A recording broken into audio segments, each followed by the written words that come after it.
When we usually picture emotional abuse, we kind of inherently imagine this massive explosion. Right, the cinematic version. Exactly, the cinematic version. We imagine the shouting, the slam doors, Yeah. the really obvious, undeniable cruelty. Yeah, the lines are clearly drawn. Right. You know exactly who the villain is and, who's being hurt. But what if the most devastating form of psychological destruction doesn't look like an explosion at all? What if it's just completely quiet? Yeah. What if instead it looks like a perfectly normal Tuesday afternoon? Just an average day? Right. You are just folding laundry or you're making coffee, and the person you love calmly looks at you and casually erases something you absolutely know to be true. And they do it so smoothly. Yes, with this quiet, unyielding confidence. So much so that you find yourself thinking, maybe I am the one losing my mind. And that right there, that is the defining, really terrifying paradox of what we are examining today. It really is. It's a form of abuse that actively, deliberately erodes your ability to even perceive that you are being abused in the first place. Wow. Welcome to our deep dive into the hidden mechanics of human behavior, everyone. We're really glad you're here. Yeah, if you are listening to this, whether you're a psychology student trying to grasp the clinical nuances, or maybe someone trying to make sense of a past relationship that left you feeling totally untethered. Or just a curious mind. Right, someone fascinated by how fragile our grip on reality can actually be. You are in the exact right place. Because today's topic is heavy, but it's so necessary. It is. Today, we are taking on a concept that has completely saturated our cultural vocabulary, but honestly is almost never truly understood. No, it's wildly misunderstood. We're talking about gaslighting. And as I was preparing for this, I was going through a massive stack of sources. We had quite the reading list this week. We really did. I was reading through clinical breakdowns from Help Guide in Psychology today, and then cross-referencing those with insights from the Center for Male Psychology. Which offered a really interesting clinical perspective. It did, and then plunging into these incredibly raw, just heartbreaking community accounts on Reddit. Specifically the 2X chromosomes board, right? Yeah, exactly. Yeah. And pairing that with domestic violence resources like DVSN and various mental health articles from Medical News Today. It's a lot to synthesize. It is. But a very clear, very unsettling picture started to emerge from all of it. Because the goal of this deep dive isn't just to define an internet buzzword. No, we really want to reverse engineer the architecture of manipulation here. Yes. How does someone systematically dismantle another person's reality without them even noticing? It's a dark process, but understanding it is the only way to spot it. So, okay, let's unpack this. I feel like we have to start by completely tearing down the popular definition of this word. Oh, absolutely. Pop culture has done a real number on this term. It really has. I think pop culture has utterly warped what gaslighting actually means. Without a doubt. Like, you go on social media today, and if someone lies about what they had for lunch, the comments are just full of people screaming, "Gaslighter!" Yeah, the dilution of the term is out of control, and honestly, it's actually incredibly dangerous for real victims. How so? Well, we have reached this point where literally any disagreement, any lie, or just a differing perspective is instantly labeled as gaslighting. Right, it's lost all its weight. Exactly. But if you look at the consensus across domestic violence resources like DVSN and the broader psychological literature, gaslighting is not just a synonym for lying. It's much deeper than that. It is. It's a highly specific, systematic form of emotional and psychological abuse. The word systematic feels really important there. It is the most important part. The core mechanism isn't just deception. It is the intentional undermining of a victim's reality over time. So the abuser is consistently denying facts. Yes, denying facts, minimizing feelings, twisting events around, and insisting the victim is just imagining things. It's basically an attrition campaign against the victim's sanity. That's a great way to put it. An attrition campaign.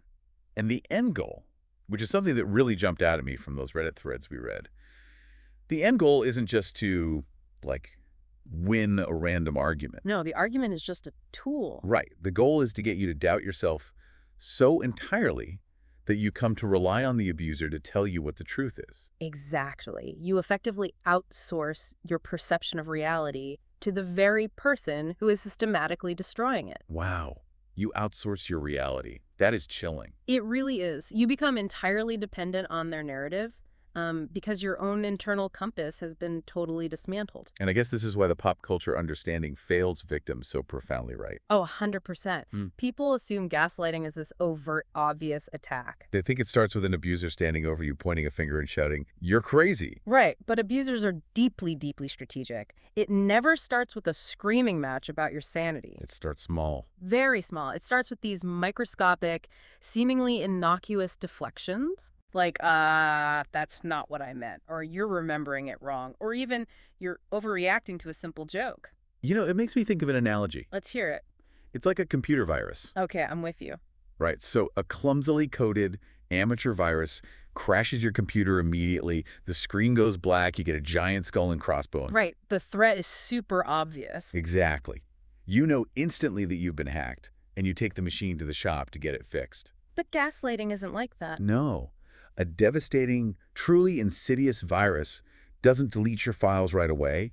It hides in the background. It runs silently. Yeah, it slowly, quietly rewrites your operating system, line by line, command by command. That's a perfect way to visualize it. You don't notice it on day 1 or even day 20. Mm. But months later, your computer is functioning completely differently. And you can't trust the outputs on your screen anymore. Exactly. But the physical machine looks exactly the same.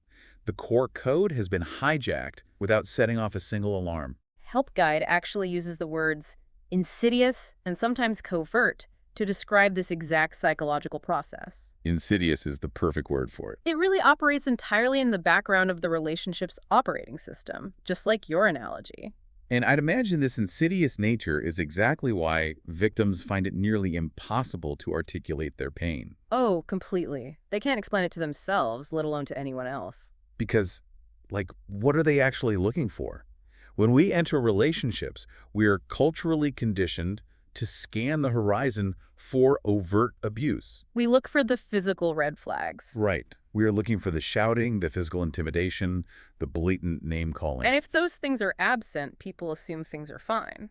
But if they are experiencing this covert hijacking of their perception instead, they are left in a state of profound cognitive dissonance. They know they feel terrible. Yeah, they know something in the relationship is deeply, fundamentally broken. But when they try to explain it... They don't have the vocabulary for it.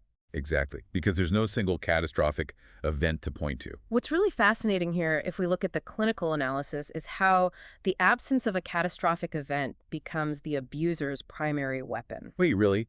The absence of the event is the weapon? Yes, because when a victim tries to articulate what is wrong, they sound, even to their own ears, like they are complaining about absolute trivialities. Oh, wow. I see what you mean. Imagine trying to explain to a friend, well, they told me I was remembering a conversation about the groceries wrong. Yeah, out of context, that sounds super petty. It sounds like normal, everyday relationship friction.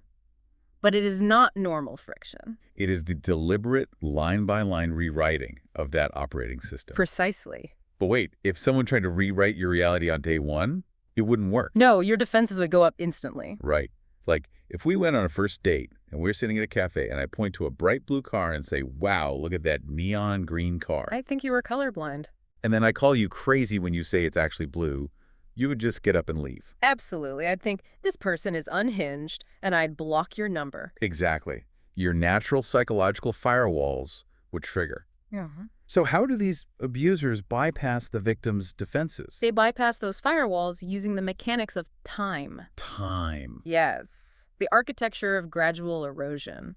If we look deeply at the domestic violence literature, especially resources from organizations like DVSN, Right, they do incredible work in this space. they do, and they emphasize that the timeline of gaslighting is intentionally agonizingly stretched out. It's a slow burn. Very slow. The early incidents are so incredibly small that they slip right under the radar. So, like, a feeling is slightly trivialized here. Or a passing comment is casually denied there. Like, I never said I'd call the plumber, you never asked me to do that. Yes, exactly that. And if we dissect the victim's early internal monologue when that happens, we see the trap being set. What are they telling themselves in that moment? Well, the victim is, generally speaking, a reasonable, rational person. They approach the world assuming good faith. Right, they love this person. So they apply rational, normal explanations to these early red flags. They chalk them up to harmless misunderstandings. They think, oh, my partner's just under a massive amount of stress at work right now. Or they just have a quirky, forgetful personality. I really want to linger on that internal monologue for a second because a specific phrase from our sources really struck me. Which one? The victim thinks, that was weird, but probably just stress. Yeah, that's a very common rationalization. Let's verbalize how that actually feels in the physical moment. You're standing in your kitchen. Okay. Your partner calmly looks you directly in the eye and denies a conversation you are, like, 80% sure you had over breakfast. And because they are so calm, it throws you off. Right. It feels like a harmless brain fart. It feels like a momentary, bizarre glitch in the matrix. It does not feel like an attack. Exactly. You do not immediately leap to the conclusion, I am being systematically psychologically abused. Because why would you? Your brain is biologically and psychologically wired to trust the person you love. And the abuser ruthlessly leverages that trust. They do. As the resources from DDSN point out, at first, victims recognize these situations as odd, but they actively choose not to dwell on them. They brush it off to keep the peace. They purposefully put it down to a miscommunication. But here is the critical, devastating part. What's that? While the victim is generously rationalizing these small moments, their psychological foundation is quietly cracking. Oh, man. By the time the gaslighting escalates to severe, undeniable reality distortion, like denying major life events or hiding objects. Which we saw in some of those terrifying Reddit stories. Yes. By the time it gets to that level, the victim's confidence is already gone. So their ability to spot the overarching pattern is compromised long before the pattern becomes obvious enough to spot. Exactly. They have been slowly bled of their self-assurance. I had to push back a little here, though. Okay, go for it. Let's use a typo analogy. All right. If I'm reading a novel and I find one typo, I think, okay, that's an accident. The copy editor missed it. No big deal. Sure. Humans make mistakes. Right. If I find 3 typos in a chapter, I think, wow, sloppy editing, but whatever, it happens. Yeah. But if every single page of a 400-page book has the exact same word misspelled in the exact same way, I eventually realize the author is doing it on purpose. It becomes an intentional choice. Exactly. It's a stylistic choice Yeah. or a hidden code. So why doesn't the victim see the typos? That's the million-dollar question. At what point does a string of misunderstandings become a flashing neon sign? Why don't they eventually step back and say, wait a minute, every single page of this relationship has a reality distortion typo on it? The reason they don't see the typos is deeply, deeply unsettling. Why? The abuser doesn't merely rely on the slow passage of time to mask their behavior. They actively weaponize the victim's own humanity against them. The weaponization of human fallibility. Yes. When I was reading through this section of the medical research, it honestly gave me chills. It is dark psychology at its absolute most effective. Break that down for us. According to the medical breakdowns from places like Medical News Today, gaslighting works so well because human beings are naturally fallible. Right. Nobody is perfect. And crucially, we know we are fallible. Oh, I see. We misremember details all the time. We misread tone in text messages. We overreact when we haven't slept well. We forget entire snippets of conversation. Exactly. Gaslighting doesn't require the abuser to invent a new weakness in the victim. It just uses what's already there. It simply piggybacks on an entirely natural, universal human imperfection. So when a gaslighter says you're remembering it wrong, it doesn't sound entirely impossible. No, because the victim knows that historically they've occasionally remembered things wrong. Wow. The manipulation relies entirely on the victim's own self-awareness and honesty. It does. Hmm. Let's look at the psychological collision that happens in these moments. You have the abuser's absolute, unwavering certainty colliding with the victim's natural, healthy self-doubt. The gaslighter doesn't say, I think maybe you misremembered, let's talk about it. No, they say, that never happened, or you are literally imagining things. And they say it with this unyielding, terrifying authority. And as the psychology articles explain, when that distorted version of reality is presented with enough confidence, repetition, and authority,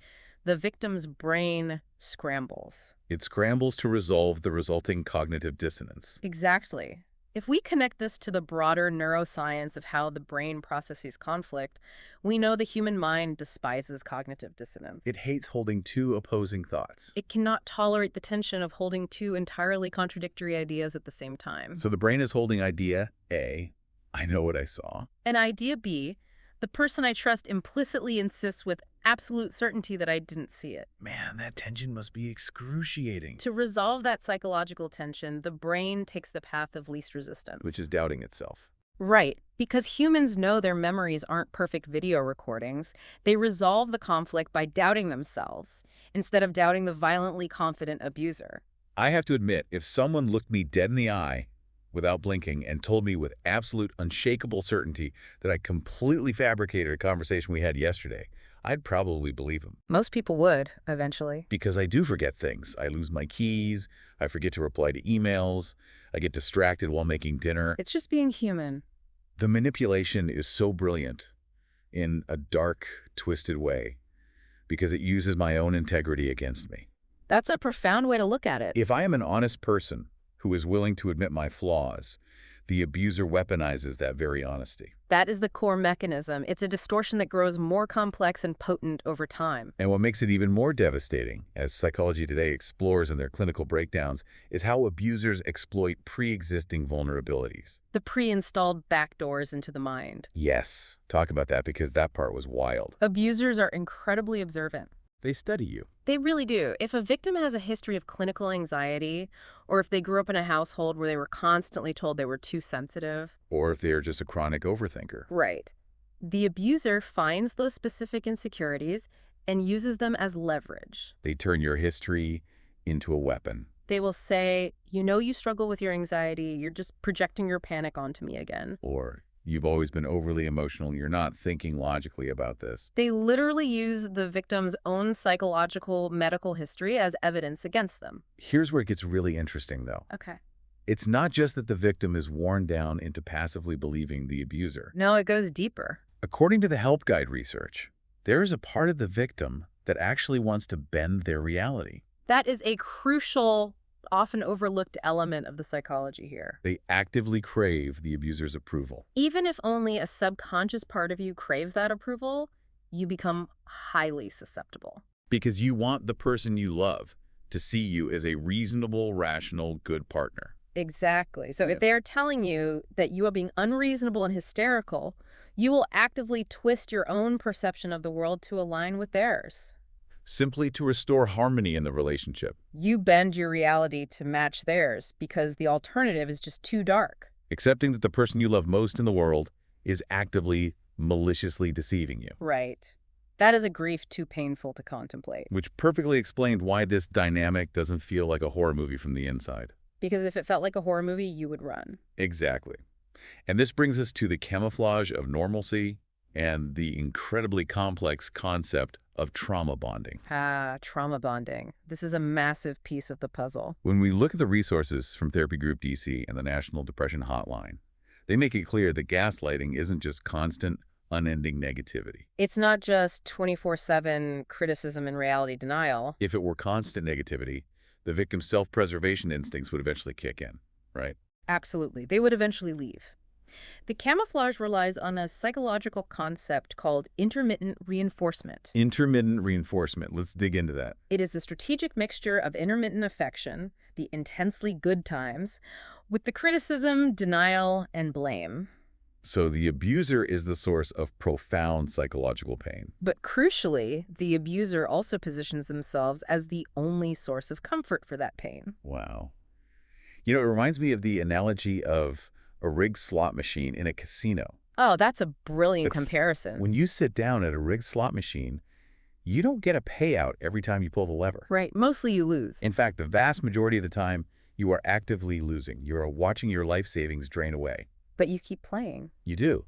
Because every once in a while, completely randomly and unpredictably, you hit a jackpot. The bells ring, the lights flash. The machine sings, and you get a massive payout. Huh. Psychologists and casino designers know that this unpredictable intermittent reward system is mathematically the most addictive form of reinforcement known to the human brain. It absolutely is. It keeps you pulling the lever, utterly convinced that the machine is fundamentally good and you're just experiencing a temporary run of bad luck. Or worse, it convinces you that if you just pull the lever better, you'll get the reward. Yes, if you just pull it better. That slot machine analogy captures the neurobiology of trauma bonding perfectly. It's all about the dopamine, right? Exactly. The intermittent reinforcement of intense affection followed by sudden, confusing abuse causes utter chaos in the brain's reward centers. The dopamine spikes of the good times become physically addictive. When the person who causes your deep distress is also the only person who can soothe that distress, your fundamental attachment system short-circuits. As Psych Central notes, this kind of emotional abuse erodes self-worth slowly. Like rust creeping over metal, not like a sudden explosion. And this rust occurs within a framework that the abuser works incredibly hard to normalize. They want you to think it's just standard relationship stuff. The YouTube breakdowns from the GB Learning Network really highlight this normalizing phase. They do a great job explaining that. The abuser frames all of this psychological torture as typical relationship drama, They convince the victim that this is just how passionate couples argue. or that they simply have different communication styles. So the victim is sitting there actively being dismantled, but thinking, well, everyone says relationships take hard work, right? This must just be the work. Which raises a really important question about the psychological defense mechanisms of the victim. Like, why do they accept that framing? Exactly.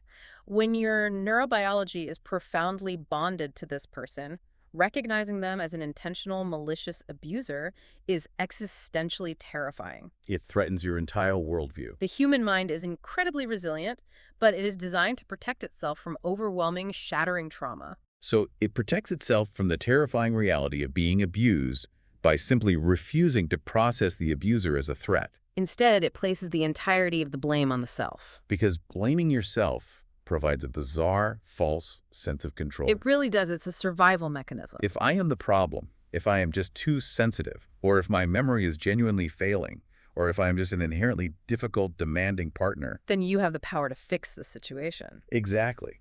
If I am the problem, then I can save this relationship by just being better. It's this tragic, desperate attempt to hold on to hope by sacrificing your own identity. It is incredibly tragic. And it's a testament to how desperately humans want to preserve their attachments. And that desperate need to be better, to fix a situation that is actually completely out of their control, fundamentally and permanently rewrites the victim's internal monologue. Which leads us to the most visible, tragic symptoms of gaslighting. The ones that Medical News Today and the Center for Male Psychology outline in stark detail. The rewritten internal narrative.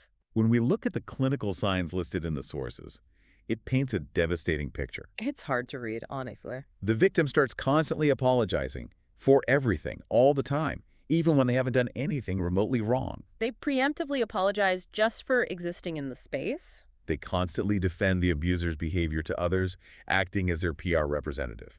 They feel fundamentally incompetent. Incapable of making simple decisions like what to buy at the grocery store. And they truly, deeply internalize and believe the statements. I have a poor memory. I am an irrational person.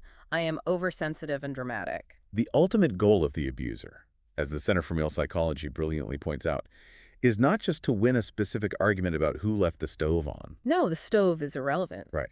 The overarching goal is to pour so much doubt into the victim's mind that the victim is forced into a state of complete trust and absolute obedience to the abuser's commands. Because when you sincerely, biologically believe that your own brain is broken and you are the source of all the relationship's problems, You don't see gaslighting. you see an incredibly patient, benevolent partner who is saintly enough to put up with your endless, exhausting flaws. Wow. Which completely explains the stark, often infuriating contrast between the victim's view of the relationship and an outsider's view. Yes. The outsider perspective is huge here. Because we hear this anecdotally all the time, and it's heavily reflected in the Reddit accounts. Friends and family almost always see it first. They're the canaries in the coal mine. The sources note that friends will start saying things like, something is really off with you lately, or you've changed, you used to be so confident, and now you're always apologizing and second-guessing yourself. It's so obvious to them. So why is the abuse so glaringly visible from the outside when it's completely invisible to the person standing at ground zero? Because outsiders have the tremendous benefit of emotional and psychological distance. They aren't in the fog. Exactly. They are not standing inside the emotional storm trying to dodge the lightning. That makes sense. More importantly, outsiders see the pattern across time. Whereas the victim is just surviving the day. Right. The victim is hyper-focused on surviving the micro-interactions, the daily, exhausting arguments, the immediate confusion of the moment. the desperate need to resolve the tension before bed. But an outsider steps back and sees the macro trend. They notice the victim over a period of 6 months becoming increasingly withdrawn, anxious, hollowed out, and self-doubting.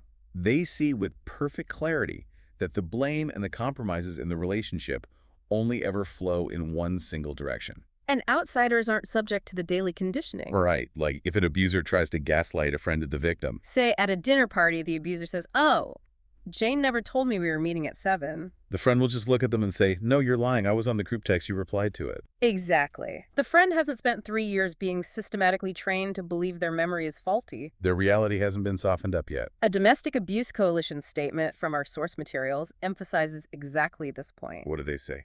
That gaslighting is the primary mechanism by which abusers gain and maintain power by twisting facts and denying objective truth. Outside observers who have their own independent, fully functioning internal compasses can clearly see that the blame is being strategically and unfairly redirected. But the victim, fully immersed in the fog, thinks they're just being fair and accountable by taking their share of the blame. Which just happens to organically morph into taking all of the blame for literally everything that goes wrong. Yes. But if friends can see it so clearly, and if they try to point it out, why does the victim so frequently defend the abuser and actually push their friends away? It's the most frustrating part for families. It is heartbreaking for families watching this happen. They try to throw a life preserver, and the victim actively swims away from it. If we circle back to the concept of the rewritten internal narrative, that reaction makes complete logical sense from within the victim's distorted reality. Think about it.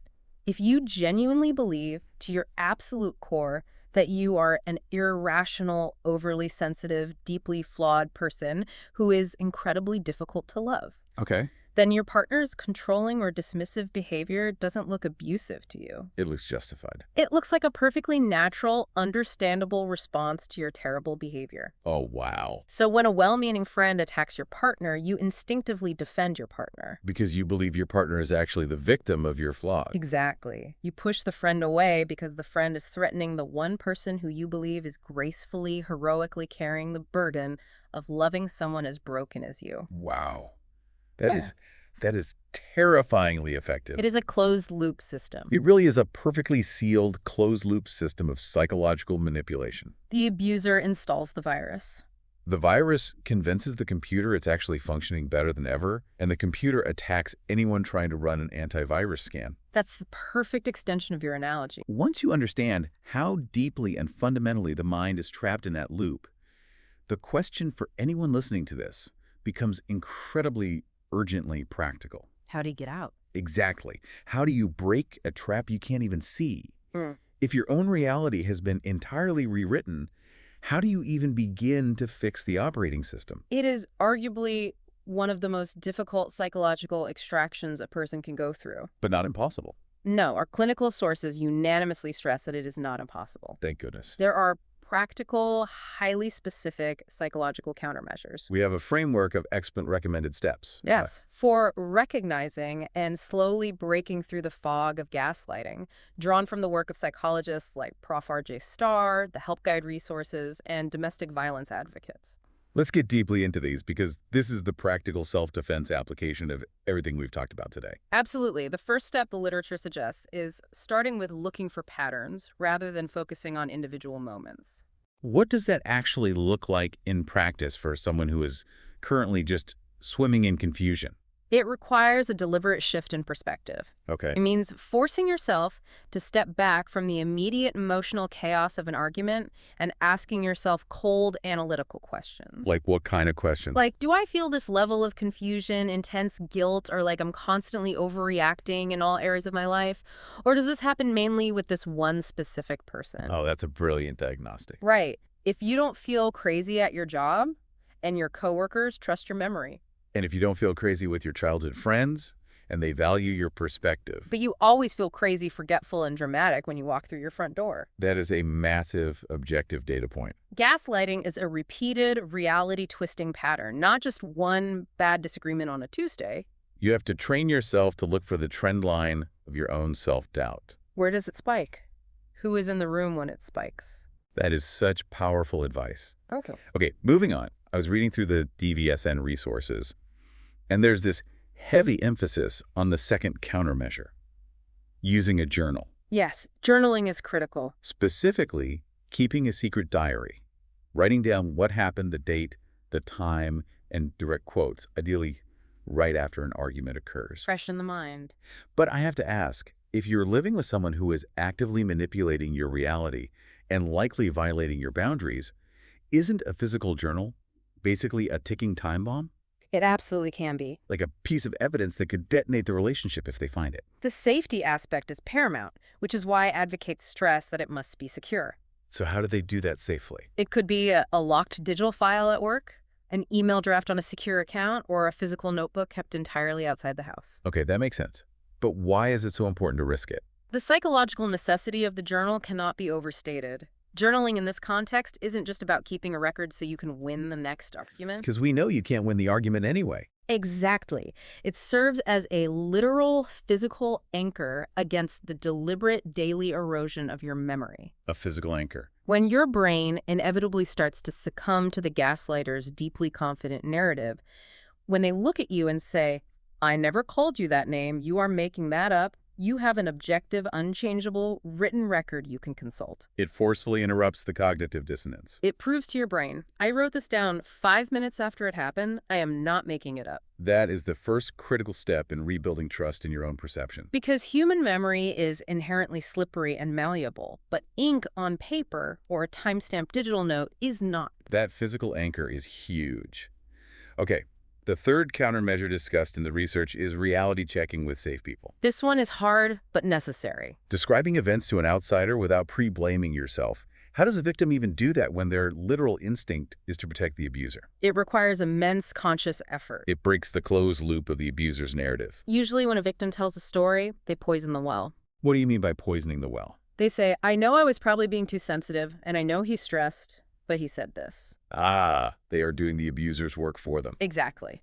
Reality checking means forcing yourself to present just the raw data to a trusted friend or a therapist. I said X. They responded by screaming Y and punching the wall. When you allow the outsider to react to the raw data without your protective caveats, that safe person will often look at you in horror.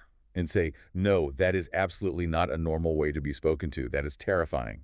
That external validation is like a high-powered flashlight cutting straight through the psychological fog. It brutally necessarily shows you what you have been manipulated into normalizing. The fourth concept is fascinating to me, and it's something we all do to some extent. Watch your language. Yes, monitoring your own speech. The sources advise victims to actively monitor their own speech patterns.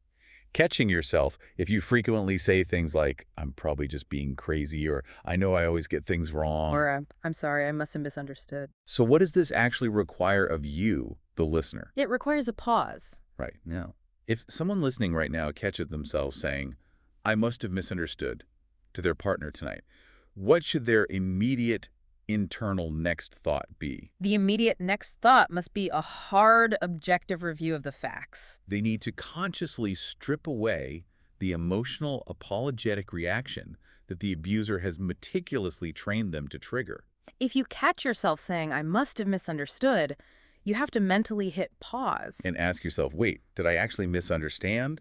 Or did I hear them perfectly clearly and they are simply changing their story now because it's convenient for them? You have to forcefully interrupt the automatic self-blame reflex. Because gaslighting trains you to absorb the blame instantly and unconditionally. The countermeasure is to consciously pause, examine the evidence, and refuse to accept the blame until you have verified the facts. You have to become an investigator of your own apologies. I love that phrasing. Interrogate your own apologies. Which leads right into the final and perhaps most instinctual countermeasure. Notice how you feel after interactions. Looking for the physical, somatic toll of the relationship. Psychologists like R.J. Starr and the broader medical consensus on trauma highlight this incredibly strongly. The body often knows you're being abused long before your conscious mind is allowed to accept it. We call it somatic experiencing. You need to ask yourself, are you constantly, inexplicably exhausted? Do you feel an underlying perpetual sense of confusion or a low-grade panic when you hear their car pull into the driveway? Oh, that driveway panic is so real for so many people. It is. Do you find your heart racing and you are apologizing constantly without actually knowing what specific crime you committed? That profound emotional and physical exhaustion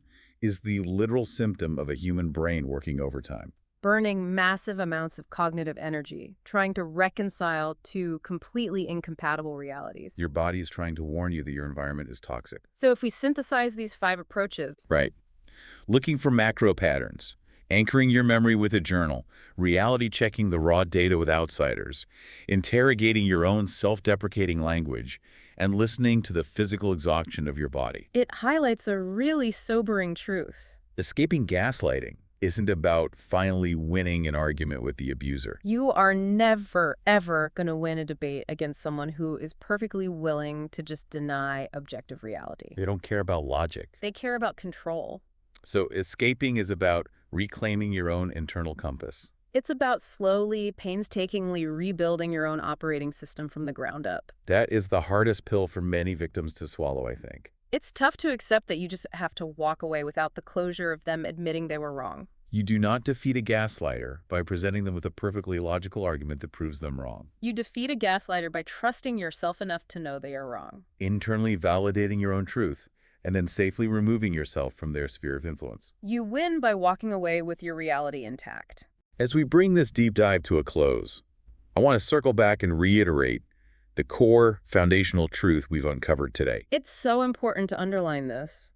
People who are being gaslit do not see the abuse. Not because they are weak or stupid or naive. No, not at all. They don't see it because it isn't a dramatic, explosive movie moment, It is a slow, agonizing, calculated erosion of self-trust.